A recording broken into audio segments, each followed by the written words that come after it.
with a quick video update about Zoom's global changes that were made yesterday rolling into today.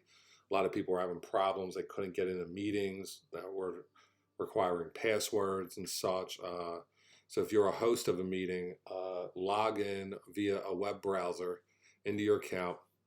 You'll come into the profile page, then scroll down here, 1, 2, 3, 4, fifth, settings. I just want to go over some of the things that have been changed and what we're seeing here around the world, really. So here's some things that are blanked out now. Require a password when scheduling new meetings. You no longer have the option to turn this off, which means you're going to have a password. People are going to need to know the password. So you can't turn that off anymore as hosts. Second, require a password for instant meetings. Same thing, blanked out. Going to need a password. Third, require password for personal meeting IDs, PMI meetings. So a lot of y'all have set up your meetings as PMIs, and that could have been toggled off. Now it's grayed out and it's on, and there's no options. What we're asking everybody to do is come here to the password, hit this blue pencil button, which is the edit button, and plug in 6 zeros. Hit save.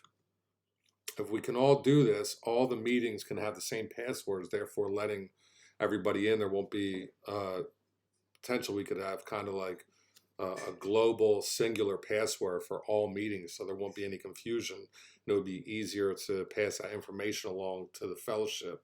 The next one that's blanked out, well, right below, this is critical. Right below is embed password in meeting link for one-click join. Make sure that's on.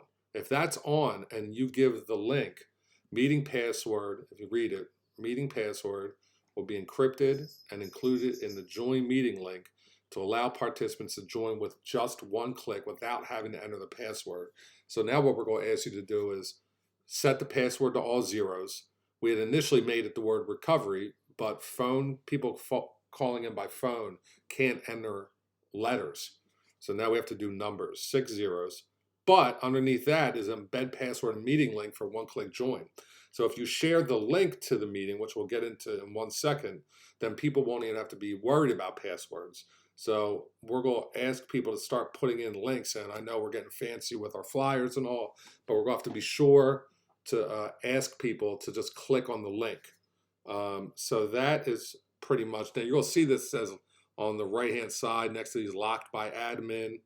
Underneath it says here in brown, the administrator has locked this setting. You cannot change it. Now, I'm the administrator of my account, but Zoom has made this a global setting across 99% of accounts. So when you see that, don't think that you're not the administrator. You are. Zoom is just tightening their security because of all the dilemmas they're having across just a variety of businesses. So that is pretty much it for the changes that rolled out today.